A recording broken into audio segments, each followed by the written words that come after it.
Sorry, I'm trying to get this in the right spot. There we go. All right. So let's see here what we got. Just want to make sure that I am live and ready to go here.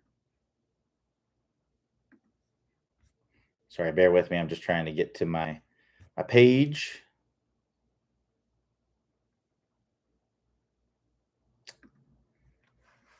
Make sure we're all set here. All right. Test. Perfect. All right. Just want to make sure I was live and that you all can see me. All right. Let's get to some questions here. Looks like I'm going to have to refresh this real quick. Perfect. All right. Looks like we got a couple in here. May notice my office looks a little bit different, cleaned up a little bit. Wife got on me. It was looking a little dirty in here. So I agreed. So decided to clean up a little bit. So hopefully it looks a little more tidy. But we'll start here with Pete G. Says, hi, Q. I think I am finally getting the 20-minute shallow fix and straight line release. Awesome. The light bulb came on. LOL. So my question is, what is the best way to release the wrist before, during, and after impact for power? Thank you. Yeah, so basically we really just want to let the natural momentum of the club release, right? Now, there's definitely ways to release the club. Generally, the faster way is going to be to let it really the natural momentum of the club kind of release.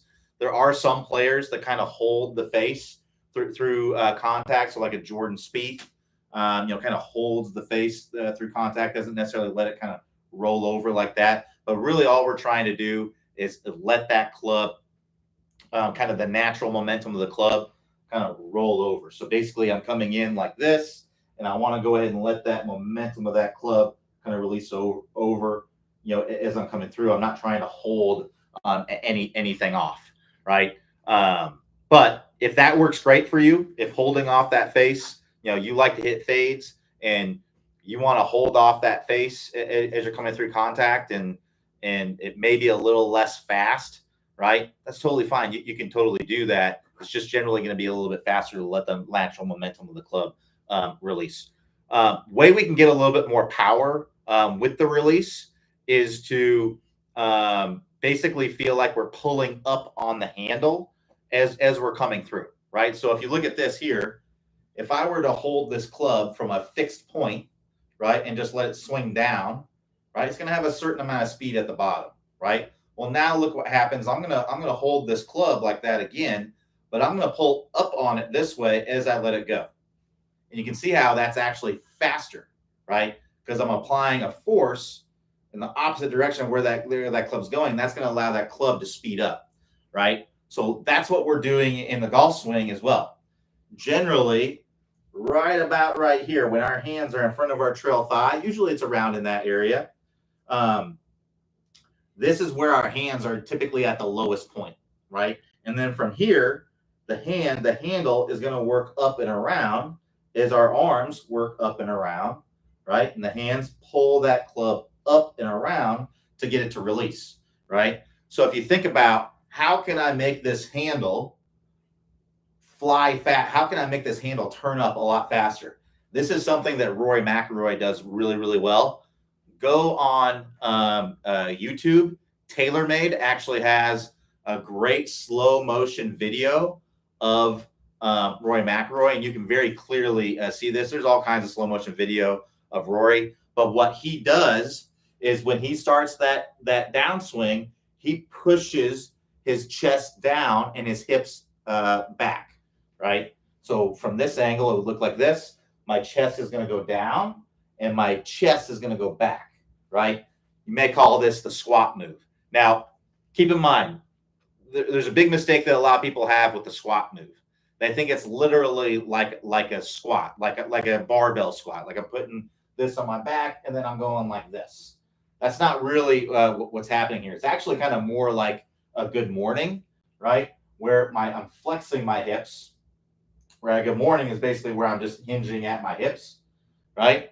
I don't have the hamstring flexibility to show you a good morning, But it's basically this, right? So that's kind of what we want to feel in the start of the downswing is that. And my knees are going to flex a little bit, but what I find is a lot of people who do they heard hey, I need to do a squat move. What they actually end up doing is they end up kind of tucking their hips under, right? And just flexing their knees. So their squat move kind of looks like this. And that is definitely not what we want, right? We want to flex the hips, flex the knees, push that chest down. And what that's going to allow you to do is that's going to allow you to get that handle lower. If I can get that handle lower, then that means I can pull up on it more, right? And I can speed up that club and get it to release even faster and harder. So once I kind of get here, right, and I'm getting to this low point, now I really want to push into the ground. And it's almost like I have like a tug of war with the club, right? There's a force that's acting in that direction that's trying to pull the club up out of my hands, right? If you imagine like you put Vaseline on your grip, right, and try to hit a long drive, it's impossible because that club is just going to go flying out of your hands. So the reason why we have these grips on here and why we want to have a nice tacky grip that we can have a good grip on is because we're in a tug of war with this club when we're coming through contact. So what we want to do is that we're pulling on this club in the opposite direction, and that's going to help you to really sling that club and make it go faster. So that's what I would try to feel like is that we get those hands really, really low, and then I'm going to pull up on this club as I'm coming through, and that's going to help that club to whip through there more.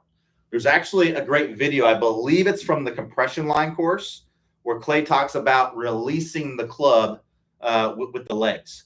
He also talks about whipping the clothes hanger, right? So that's what I'd be trying to work on to get that club to release more. It's actually from the compression line course. There's also the grip ripper drill from the 20-minute distance fix. There's the step drill from the 20-minute distance fix where we step and then we're pushing hard to get that to throw through.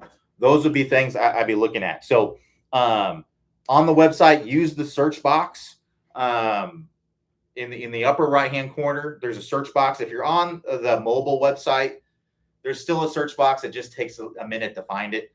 All you have to do is go in the upper right-hand corner. There should be like a little, we call it a hamburger icon. It's like 3 horizontal lines. You select that. That expands a menu. Scroll down to the bottom of that menu. You'll find the search box there. Search release legs. Release legs. And you'll find the video that I'm talking about. I believe it's in the compression line course. So that's one I would definitely look at. And then you can also search hanger and find that clothes hanger. Let me actually search that and see if that's what happens. Because I haven't actually searched that one, so I don't know if it will come up. Let me do a quick one here. Actually, I'll put the links in the chat here. Bear with me. So we got release legs. I'll do that one first. Release legs. Yep, found it. Works really, really well, by the way. So I'm going to put this in the chat. Boom, that's the release legs one. And then I'm just going to search hanger because I know Clay's talking about like a clothes hanger. And basically, you spin it around your finger and then you try to get it to go fast at the bottom. That's kind of what you're doing is you're getting the hand low and then you're pulling up on it to get it to go fast. It's like when you're jumping rope, right? I'm going to get my hands and I'm going to pull up, right? And that's going to make it whip through there. That's kind of what we want to do with the golf club as well. All right, it's a little, here we go.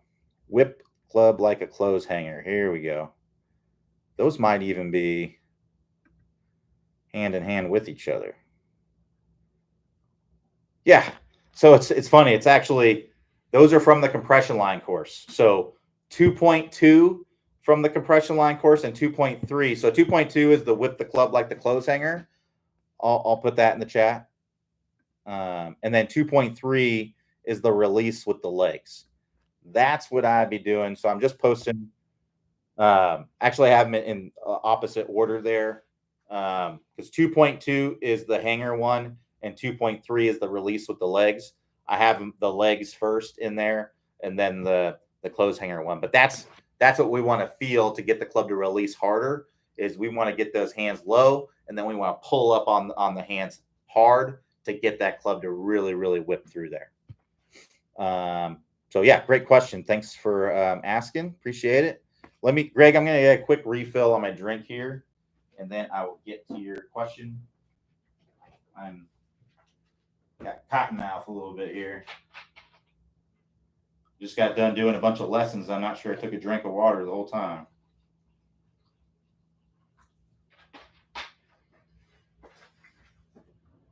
All right.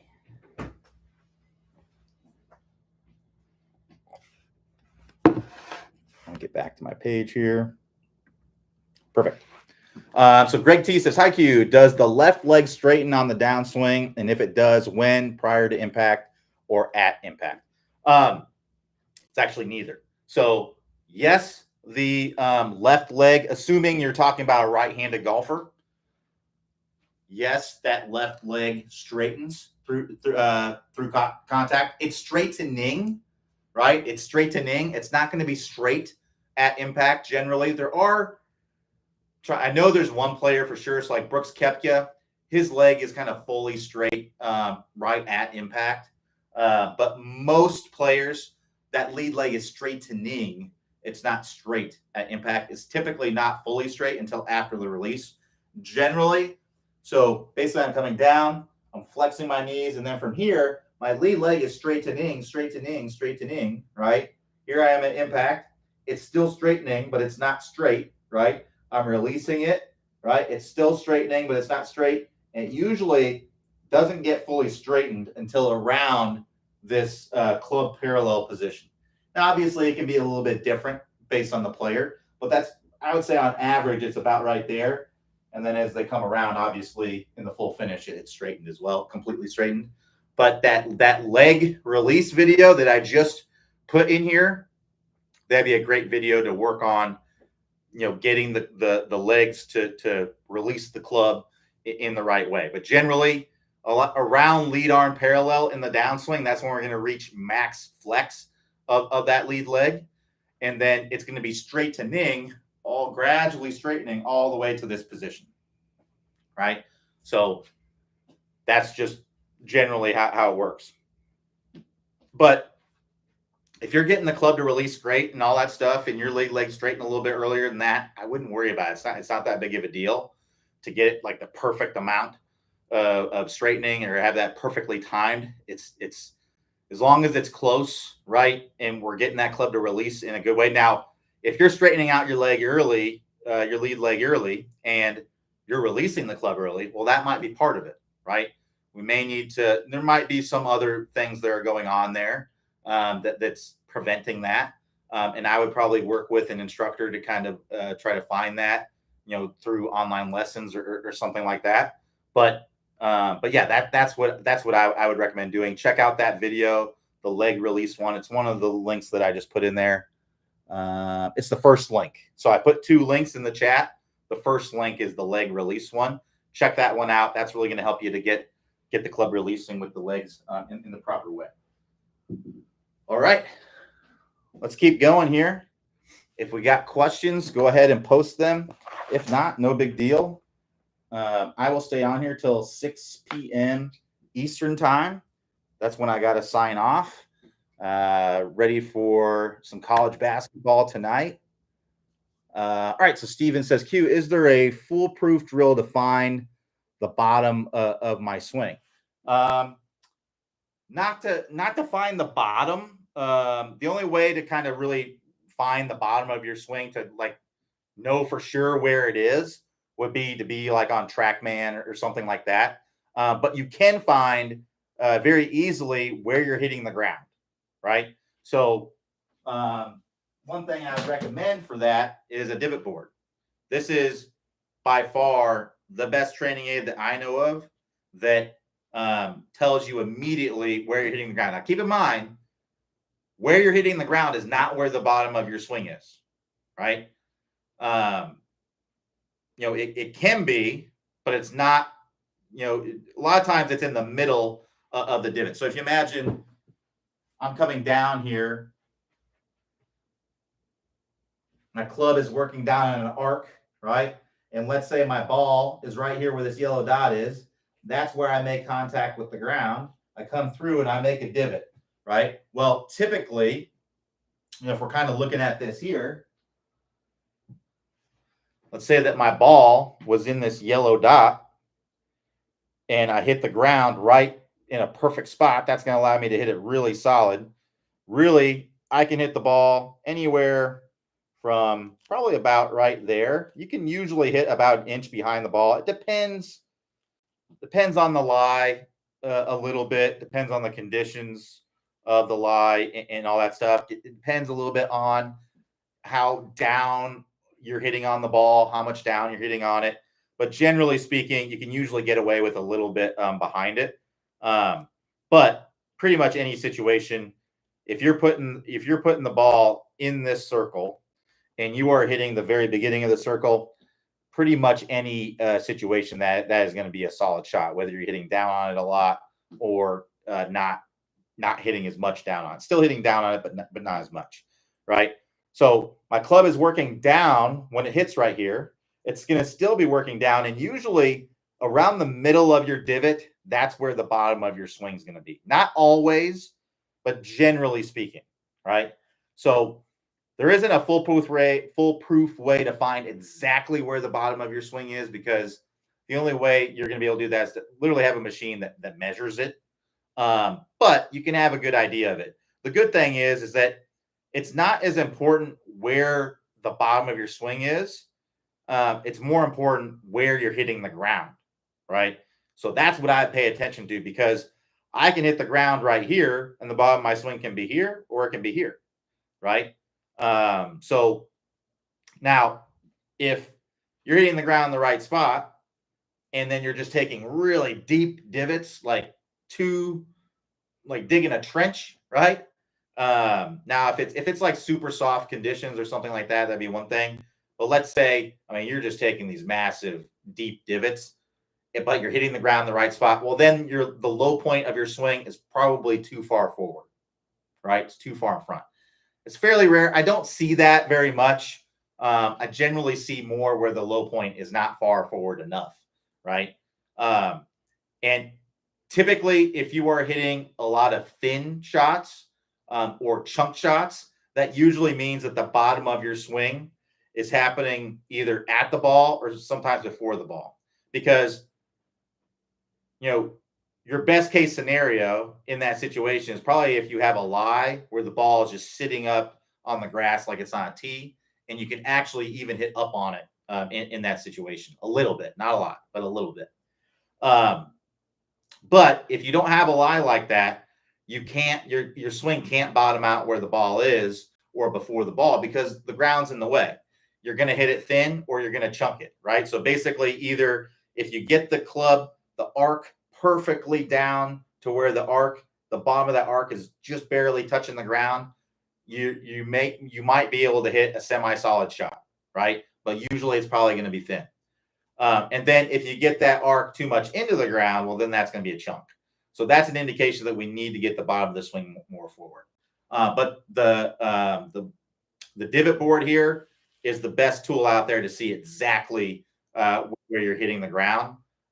So definitely recommend one of these. If you're interested in getting one of these, you can pick one up on the website. You just go to the resources tab.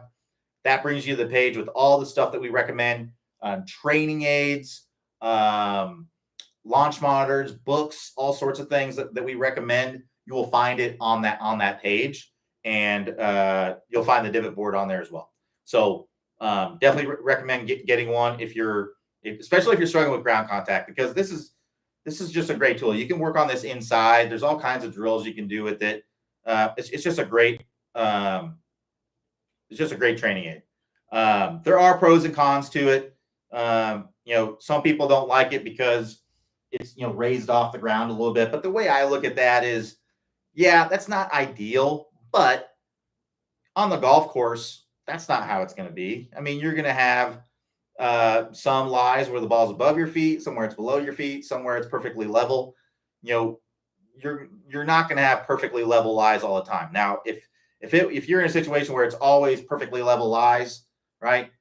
Then that's one thing. But they do make a mat that you can use with the divot board and basically make it at that level. It has like a cutout to where you can put this. But to me, I just don't think it's necessary. If you don't have a mat, I mean, this is a great a great thing to have to use indoors if you don't have a mat, because you can hit foam balls with it, you can hit paper balls. And what I mean by paper ball is you take a piece of like notebook paper, wad it up into a ball, and there you go. You got a paper ball. It's about the same size as a golf ball. You can hit them all over the place, and most likely won't damage anything. I used to, when I was younger, I used to like to set up like my empty Sprite bottles and hit them like target practice. Just a fun thing to do. So, channel your inner child and maybe do some of that. But this is just a great tool. What you can also do if you're hitting off of real turf, what you can do, you can take some foot powder spray. This is just Dr. Scholl's Odor X. This is the brand that I really like to use. It's just a quality one that works really, really well. If you get a different one, you're on your own. It may not work that great. I tried buying ones like the Walgreens brand, and it's just not as good. And they're really not that much cheaper. It's like $1 cheaper than this. This is like $5 or $6. So you take it, spray yourself a line on the ground, and then put the ball about a ball width in front of that line, and then see where your divots are in relationship to that line. You can also put a tee in the ground, next to your ball, and then you can kind of see where the divot is after the ball's gone, right? You can do that. If you're hitting off of a mat, I like to use masking tape. So again, Walmart, $3 or $4. It's 1 inch thick masking tape. This is what I would recommend. Some people might use duct tape or something like that, but duct tape is too durable and it's too wide. It's too sticky. It just doesn't work as good because you can hit the duct tape and you may not get the feedback that you're looking for. What I want to have happen is I want you to hit the tape, and if you hit the tape, you hit the tape. Whereas if you use duct tape, it may not happen. So all you got to do is just rip off a little strip about 4 inches maybe strip, and then place it on the mat about where you would put the ball. So let's say I'm putting it right here, and I'm just gonna make sure that it's laying flat on there. Now I'm not gonna try to make it super stick on there because again, I want it to come off if I happen to miss. And then you'll put the ball. Where did all my? Oh yeah, I put them in here because I was cleaning up. Here we go.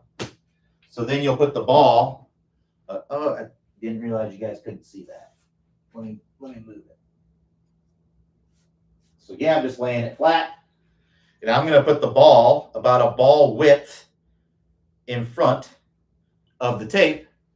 And ideally, what would happen is I would come down, miss the tape, hit the ball, hit the ground. And if I'm hitting the ball solid, then I know that my low point is probably in a good spot, right? Now, if I come in and I don't hit the ground, well, then I know I need to get the club to the ground. If I come in and let's say I come in and I miss the tape, I hit the ball and I hit the mat, but when I hit the ball, it's really thin. Well, that means that you hit the ground probably too far in front of the tape, right? And then if I come in and I hit the tape, look what happens. That's usually what happens. It comes off on your club. The other thing that I like about that is that now I can't use this. Don't reuse the tape.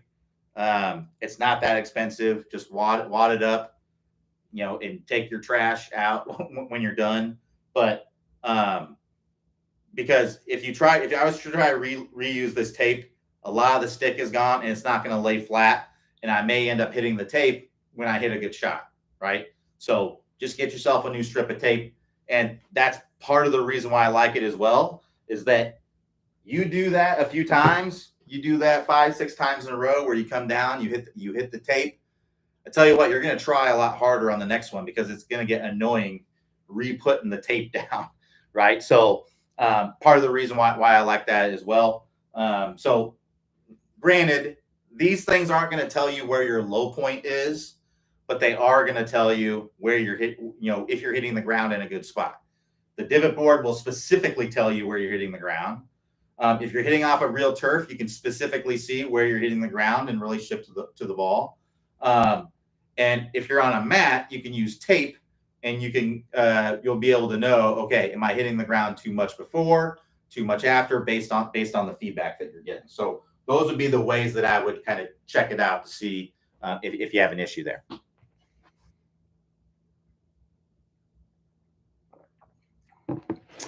So Corey B says, Q, I got an email today about the ball then turf masterclass. What is the difference with that and the ball striking masterclass?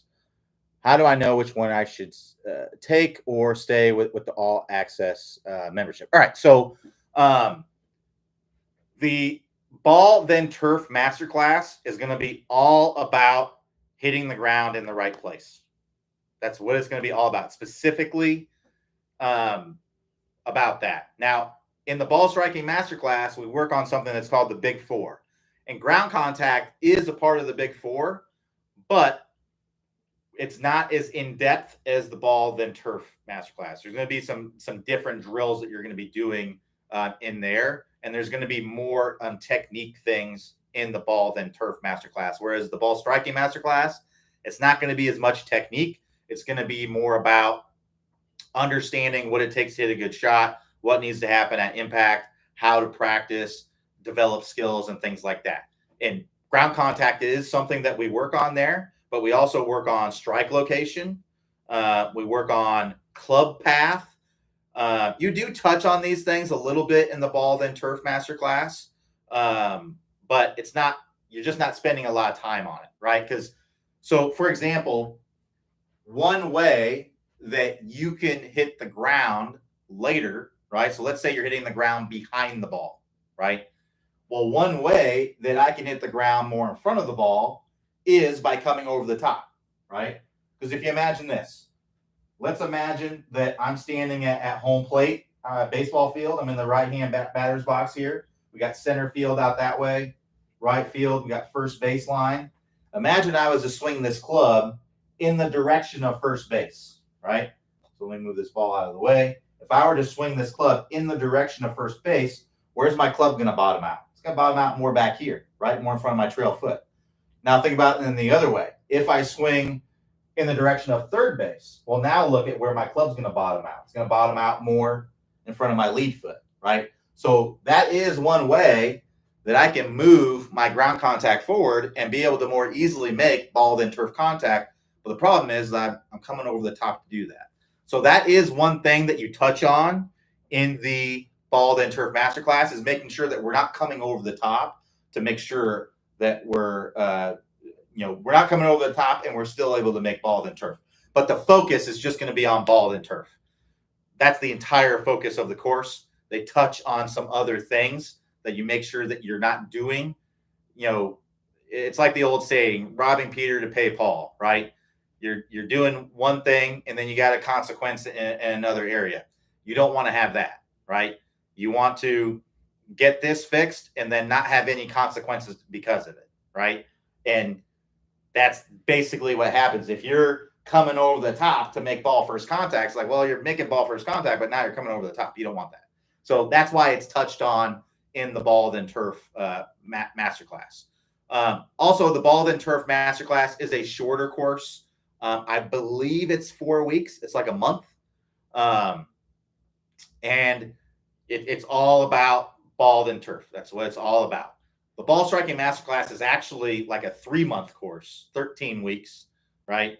Ball then turf is a part of it. It's not the specific part of it, but we work on strike location on the club face. We work on face angle. We work on club path, right? And we work on all those things. So hitting different ball flights and things like that. Here's what I would say.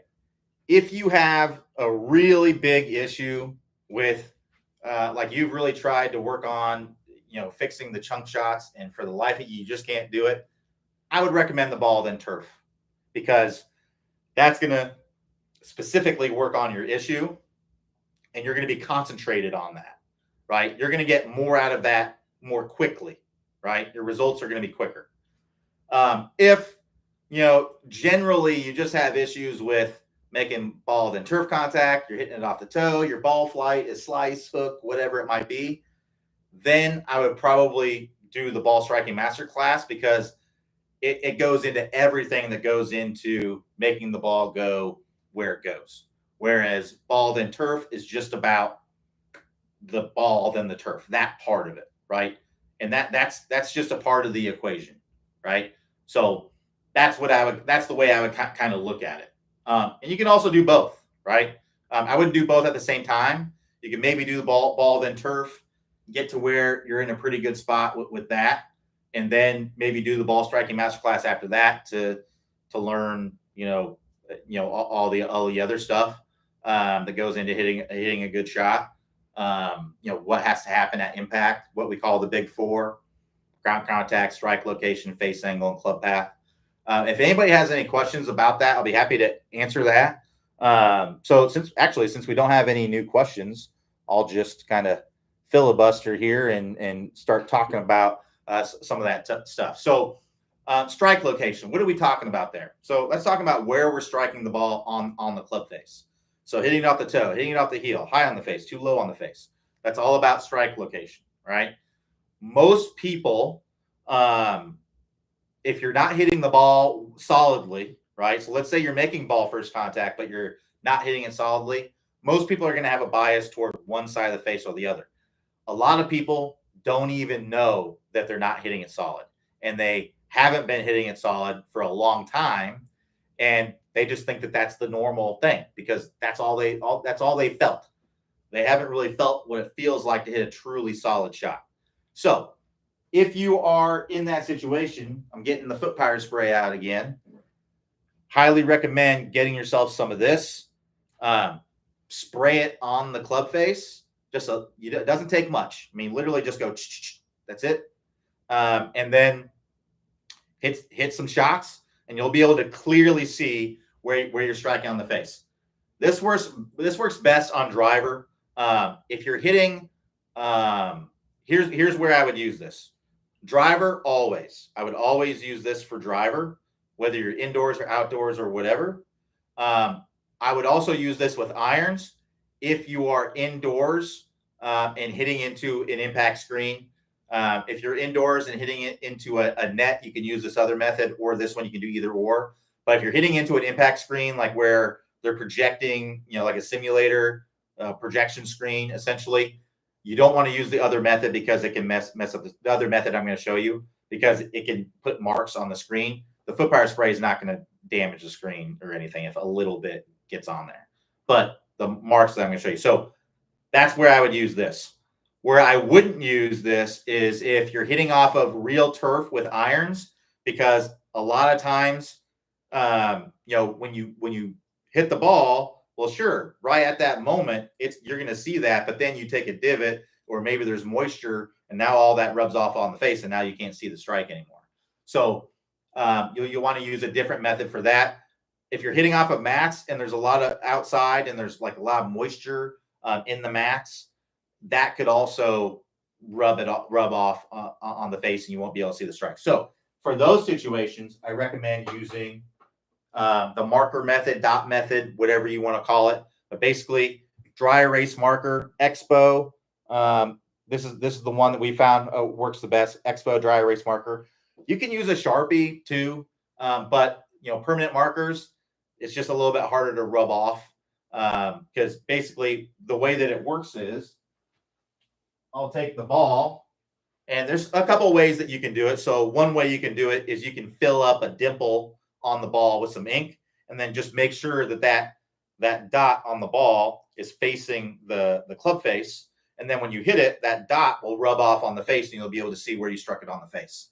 And if you take a divot, it will stay on there. pretty good. If in wet conditions, it will typically stay on. You'll be able to see where you're striking it. Another thing that you can do is you can put a line. So like, a lot of these have like the alignment marker or whatever, especially like Pro V1s. This is actually a ball that I got from Pop Stroke when I went over to Pop Stroke. But basically what you can do is, put like a line on the ball, and then you would set up the line to where it'd be straight up and down, and then, facing the ball, and then you can kind of see that way as well. But this is what I would recommend doing. You can, the reason why I recommend foot powder spray always with the drivers, because most drivers that come out these days, the club face is a very dark metal, and you just won't be able to see the dot. Now I haven't tried it, but Expo also makes these neon ones. I have to have it for this dry erase board here because it's black glass, but that might work with a dark face driver. Now, if you have like a chrome kind of finish on your driver on the face, then the marker method will work great as well. So that's how you can kind of check your strike location. I highly recommend everyone do that. Hitting the ball in the middle of the face is a key fundamental, and it is one thing that separates high handicap golfers from lower handicap golfers. They've measured this. If you look at like the dispersion on the club face for like a 20 handicap, and it's much wider than a 10 handicap, and then like a 5, then like a scratch, and then like a pro, right? A scratch and a pro, they actually look very similar. But it's a big thing, right? Because where you hit it on the face has a huge influence, one, on how far the ball goes, right? If you don't hit the ball in the middle of the face, the ball's not going to go as far as what you intended. So, because when you don't hit the ball in the middle of the face will twist. And then, so imagine I hit the ball off the toe, the face twists, and then I'm not going to transfer as much energy to the ball, and the ball's not going to go as far. Same thing on the heel. The face will twist closed. The ball won't go as far. So that's one thing. The other thing is that it will change your ball flight. So if you hit the ball off the toe, the ball, for a right-handed golfer, the ball will start more to the right than it normally would.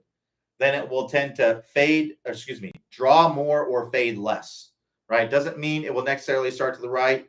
Doesn't mean it will necessarily draw. It means it will start more to the right than it normally would. Meaning, if I hit that ball in the middle of the face, let's say if I hit the ball in the middle of the face, it would have went straight, started straight. All things equal, I hit it off the toe, that ball will start more to the right. So that's basically what that means. And let's say I hit the ball in the middle of the face and the ball will go dead straight.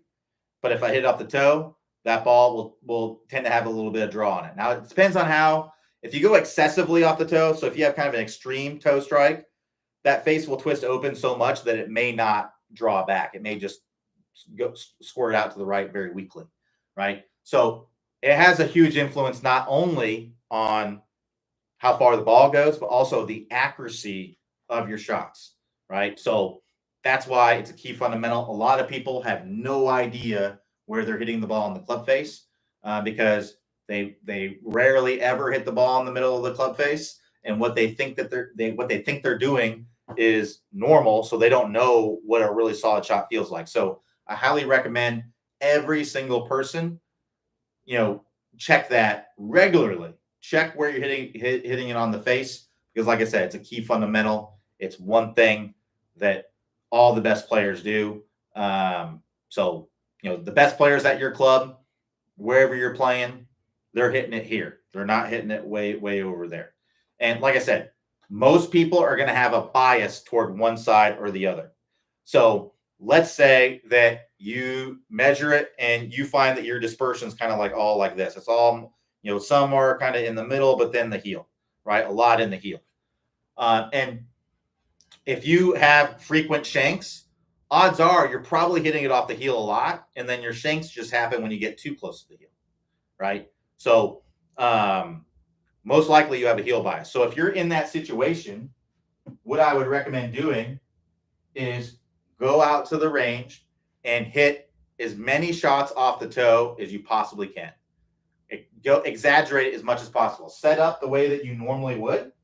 So don't set up on the toe. I want you to set up like you normally would. And then your intention is going to be to come in and hit it like that. All right. So that would be something I would recommend doing. If you have trouble with that,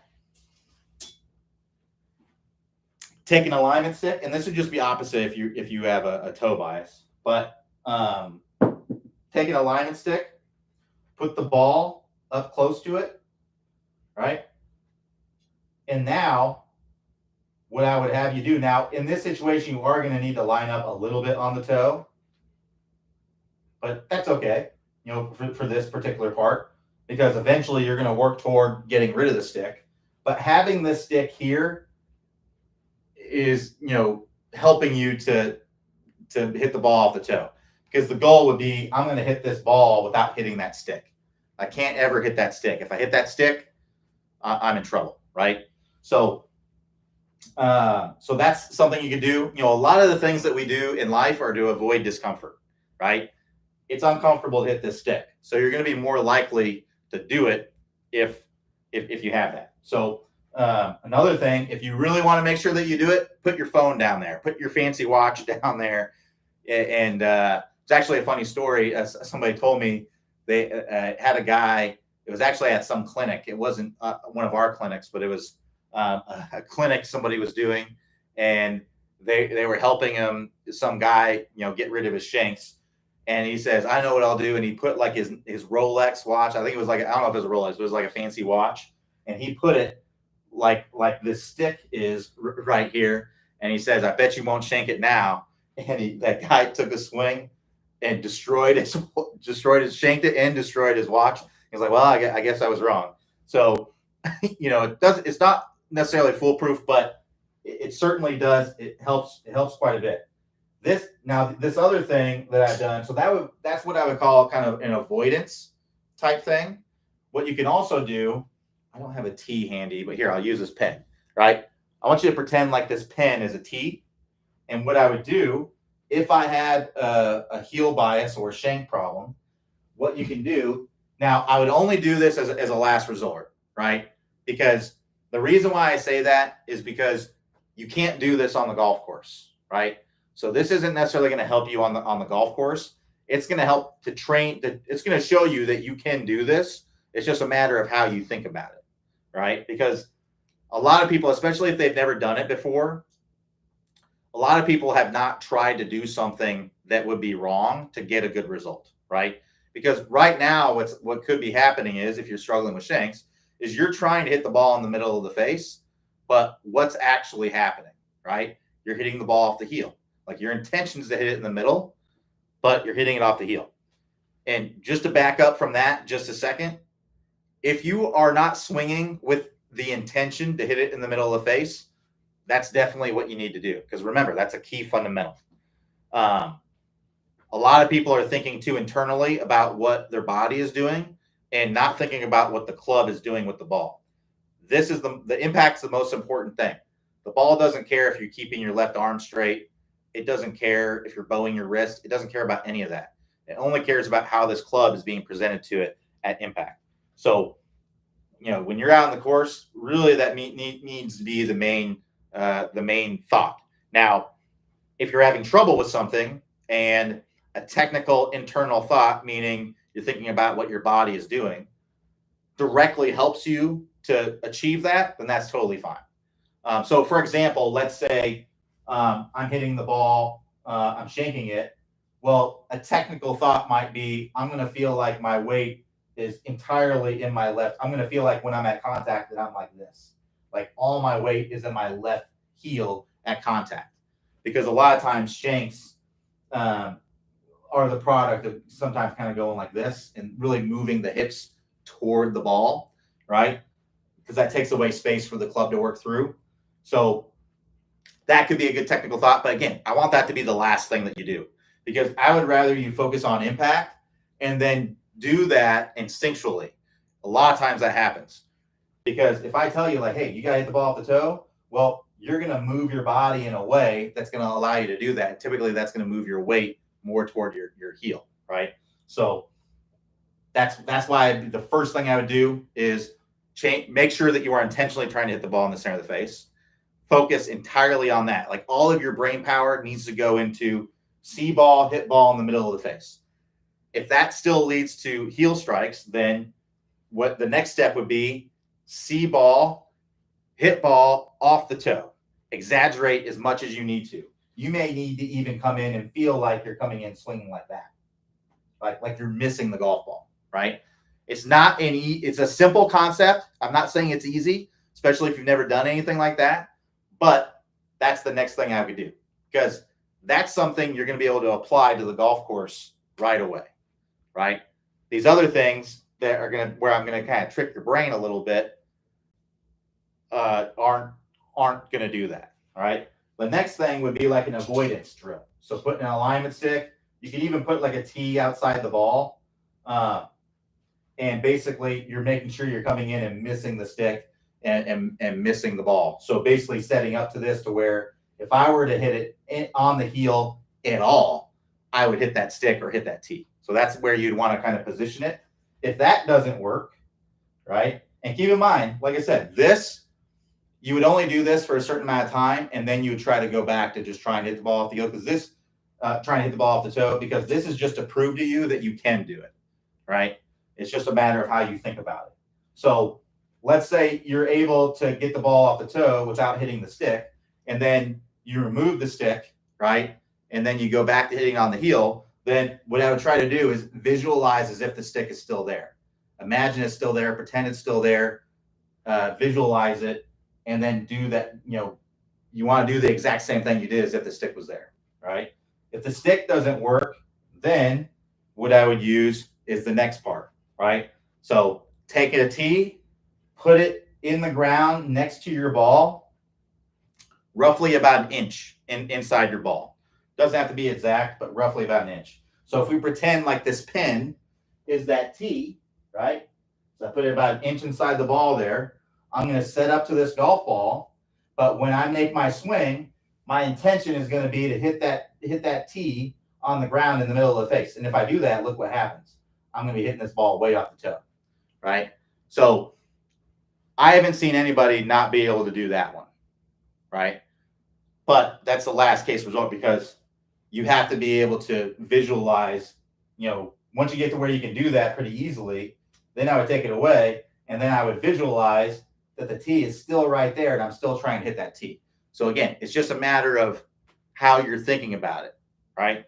So that's what I would do if you have a bias. Now, once you get rid of your bias, right, then it would be about shrinking your dispersion. And this is what we do in the ball striking masterclass, is we do variability training, right?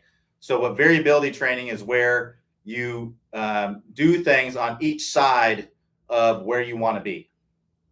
So what that means is, if I want to be in the middle of the face, I might intentionally hit some shots off the heel and off the toe, and off the center to get a better feel for the face, right? You can also set up on the toe, hit it in the middle, set up on the heel, hit it in the middle, set up in the center, hit it in the middle, right? So those would be like the kind of drills that you can do to help you to kind of get more skilled, get more coordinated, and improving your awareness of where the middle of the face is. So that way you can hit in the middle of the face more often. And that just doesn't apply to strike location. It applies to ground contact. It applies to ball flight, right?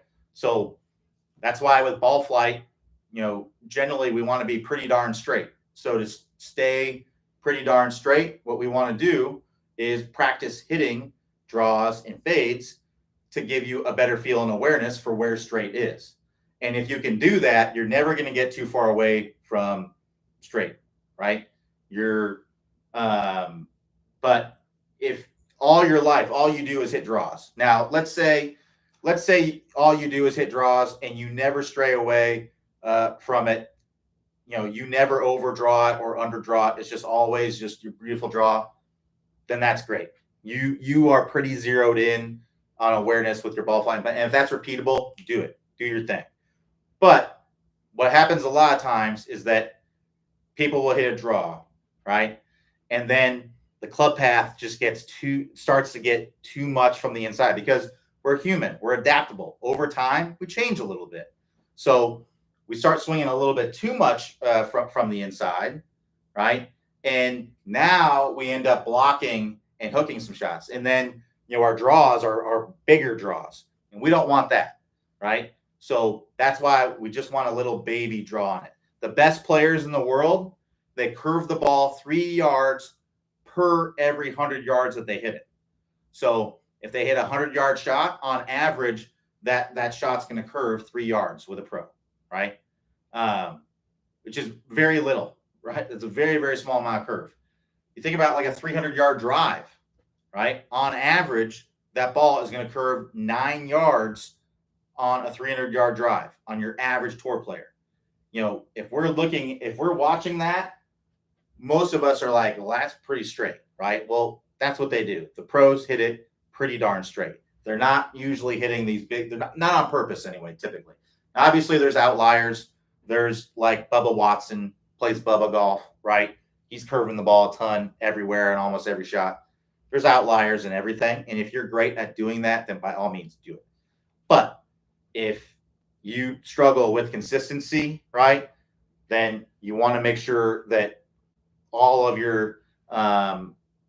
the elements of contact that are really important, like strike location, ground contact, face angle, club path, you want to make sure that these things are pretty close to zeroed out, pretty close to neutralized. So just want to talk about that a little bit.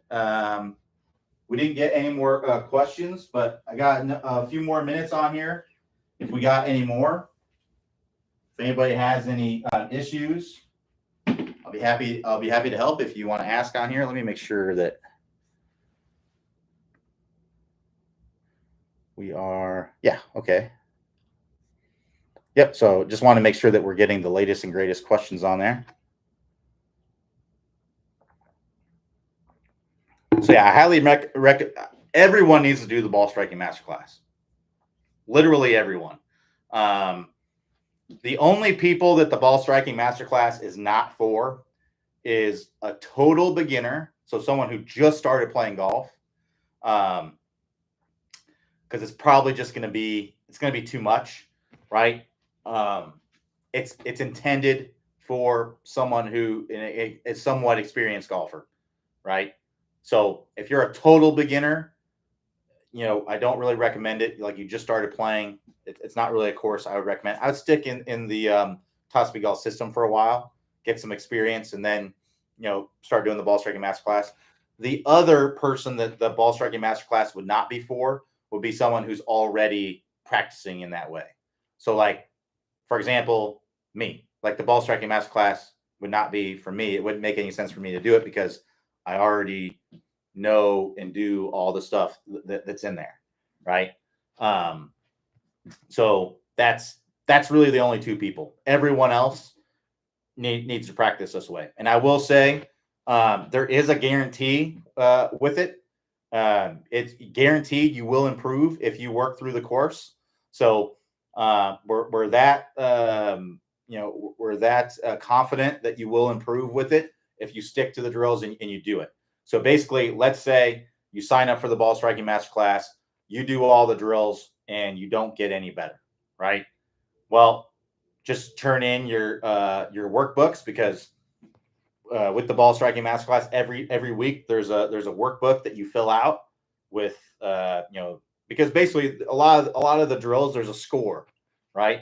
And you measure your score, and then you have drills that you will do a few times throughout that you'll kind of measure your progress with. But basically, if you show that you've made no progress, right, then we'll just give you your money back, right? So you really don't have anything to lose other than your time working on it. But I will tell you, in working on, you're not really wasting your time in the sense that because even if, let's say, you don't improve, which I will say, I don't think it's really ever happened. To be honest with you, we have had a few people turn in their sheets and get a refund. But a lot of those people, they never asked for help. They didn't utilize the Facebook group because there is a Facebook group that comes with it that basically, if you're having trouble, you just get on there and say, hey, Q, I'm having trouble with this drill. you might want to post a video of you doing the drill, and I can immediately see, hey, yeah, Corey, hey man, you need to, this is where you're having trouble. Try to do X, Y, or Z, and get you in a better spot. So, so yeah, I mean that's basically what I have found. I don't think anybody has legitimately gone through the ball striking masterclass and not improved.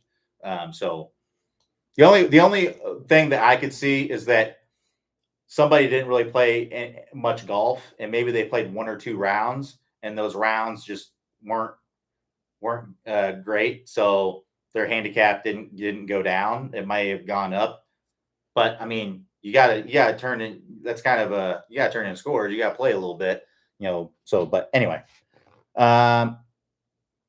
so Corey B says, I'll go again. I get good contact when I feel like I really slow the club down. Almost feeling lazy. When I try to swing hard, I have a big hook. What do I work on to feel more confident to swing hard and fast? So what I'd recommend doing is try to hit a slice when you do it, right? So if you hit a hook, what's happening is your face is too closed, right? So what I would do is maybe weaken the grip, maybe feel like you're not rolling the hands over so much. But yeah, you just want the face is too closed, most likely. So you also might be a big thing that happens when people try to swing hard fast is they end up coming over the top. And when you come over the top with a little bit of a closed face, it's going to look like a hook. So I would look at your swing on video and make sure, if you draw the shallowing line, so this is a line that goes from the ball up through the middle of your elbow. And you want to make sure that club is tracking just underneath that line. I would highly recommend the blue brick if you are coming down steep. If you're not familiar with the blue brick, this is a training aid that Clay invented. If you're getting our emails, I'm sure you know about this guy. So basically, what you do, put your blue brick down, take the sticks that come with it. I got a wedge here in my office, so I'm going to put it in the wedge slot. And you can see how it creates an angle here. Well, this angle for a wedge, this is the angle that I want the club to be working down to the ball. A lot of times when people swing really, really hard, they swing with a lot of upper body, right? They really try to rotate their body very quickly, and then the arms kind of stay up, and then we end up coming over the top, right? And then when you come over the top with a little bit of a closed face, it's going to look like a hook. So what I would make sure of is that you're swinging this club underneath this stick, right? And basically what you do is you put the ball, right around in this area. There'd be a stick that you put in here. My wall is in the way, so I can't put it in that hole that's in the front there. But if you put it up against the side, it basically does the same thing. So basically I put the ball right there, and you can see if I come over the top, I'm going to swing over that stick, or I'm going to hit the stick.